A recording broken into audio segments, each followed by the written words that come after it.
싶은 말씀. 사무엘상 6장 1절부터 7장 2절까지입니다. 6장 1절 한 절 읽겠습니다. 여호와의 궤가 블레셋 사람의 지방에 있은지 7달이라. 사무엘상 5장에서는 하나님의 언약궤로 말미암아 블레셋의 주요 세 도시에 재앙이 내렸습니다. 블레셋 민족은 여러 신들을 섬기는 나라입니다. 그들에게는 으뜸가는 신이 있고 다른 신들이 그 으뜸가는 신을 섬기는 종교적 형태를 가지고 있습니다. 하지만 여호와 하나님은 종교가 아닙니다. 다른 우상들과 비교할 수 있는 대상이 아니십니다. 유일하신 하나님 한 분 되십니다. 사무엘상 2장에 아들 사무엘을 낳은 한나의 기도에 보시게 되면 하나님과 비교할 대상이 없음을 그녀는 찬양했습니다. 그렇습니다. 하나님은 오직 여호와 하나님 한 분이십니다. 오늘 본문은 그것을 다시 한번 저와 여러분들에게 강조합니다. 이것은 신약으로 넘어와 오직 구원은 예수님에게만 있음을 드러내고 있습니다. 하나님이 한 분이시다라는 것, 그리고 구원은 오직 예수님을 통해서 얻어진다라는 것은 우리에게 집중력을 요청합니다. 우리는 세 가지를 생각해 봐야 합니다. 첫 번째, 유일하신 하나님께서 성경 말씀을 통해 본인을 드러내십니다. 저와 여러분들은 성경 말씀에 대한 열심을 가지고 계신가요? 두 번째는 우리 믿는 사람들의 죄는 하나님을 알아가는데 수동적이라는 것입니다. 하나님은 성경 말씀을 통해 본인을 적극적으로 드러내셨습니다. 그럼 우리는 적극적으로 하나님을 알아가야 합니다. 적극적인 하나님 앞에 소극적으로 겨우 타율적으로 하나님에 대해 알아간다라는 것은 죄입니다. 세 번째, 하나님에 대해 익숙해져서는 안 됩니다. 하나님을 익숙하게 생각하는 자들은 하나님을 하나의 종교로 바라보는 것입니다. 기독교는 종교가 아닙니다. 진리입니다. 생명입니다. 복음입니다. 그래서 우리는 교회의 문화에 익숙함에 머무는 자들이 아닌 하나님과 친밀한 자가 되어야 합니다. 다시 한번 세 가지를 정리해 보겠습니다. 첫 번째, 유일하신 하나님께서 본인을 성경 말씀을 통해 드러내십니다. 두 번째, 믿는 사람들의 죄는 하나님을 알아가는데 수동적이라는 것입니다. 타성에 빠져 있다라는 것입니다. 우리는 적극적으로 하나님을 알아가야 합니다. 세 번째, 우리는 하나님께 익숙해져서는 안 됩니다. 하나님과 친밀해져야 합니다. 오늘 본문은 유일하신 하나님 되심을 다시 한번 저와 여러분들에게 드러내십니다. 오늘 본문은 크게 두 부분으로 나눌 수 있습니다. 첫 번째, 블레셋 사람들이 언약궤를 이스라엘 진영으로 돌려보냅니다. 두 번째, 이스라엘 진영에 돌아온 언약궤가 이스라엘을 심판합니다.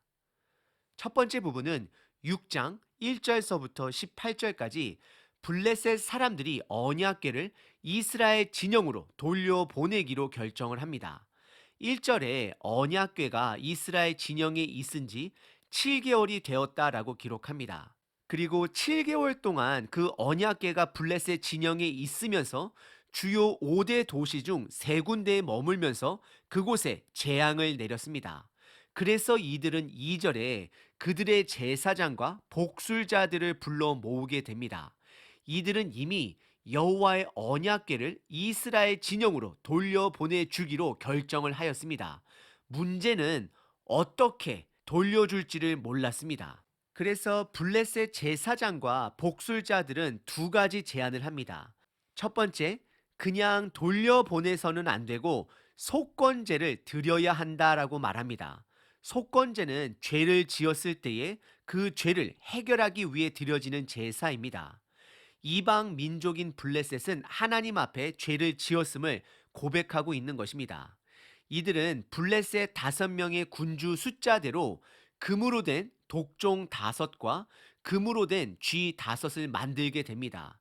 그리고 두 번째는 6절에 애굽 사람들이 이스라엘 사람들을 그 땅에서 놓아준 것처럼 그들도 언약궤를 놓아 주어야 하는데 그 방법으로는 한 번도 멍에를 매보지 않은 젖소 두 마리와 새 수레를 준비하게 됩니다. 그리고 그 수레 위에 언약궤와 그들이 만든 금 독종 5개와 금쥐 5개를 함께 실어서 보냅니다.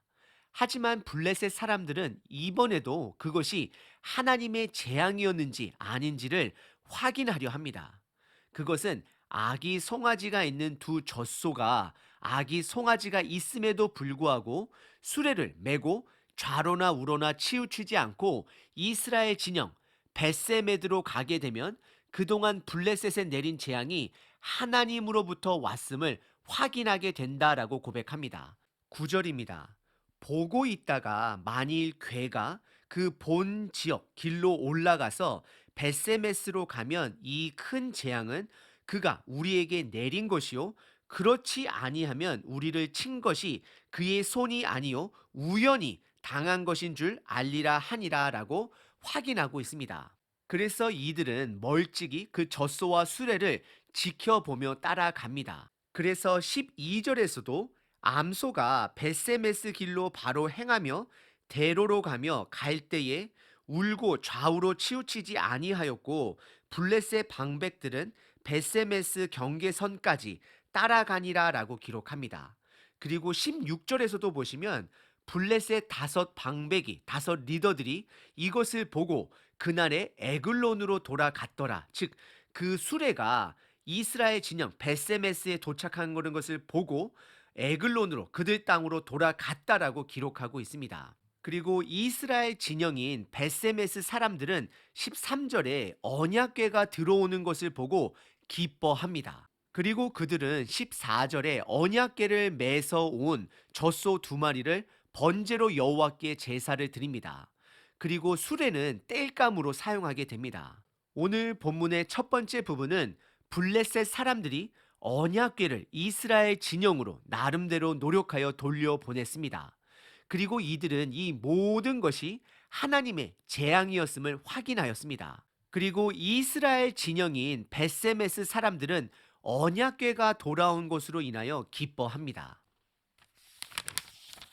오늘 본문의 두 번째 부분은 6장 19절부터 7장 2절까지 언약궤가 비록 이스라엘 진영 벳세메스에 도착을 하지만 하나님의 재앙이 이스라엘에게 또다시 내리게 됩니다.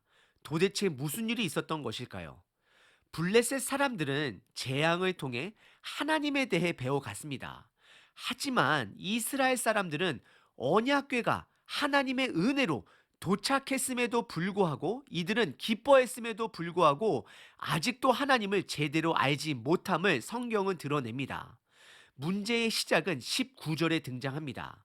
벳세메스 사람들이 여호와의 궤를 들여다본 까닭에 하나님께서 그들을 치셨다라고 기록합니다. 그리고 이어서 성경은 하나님께서 5만 괄호가 되어 있고요.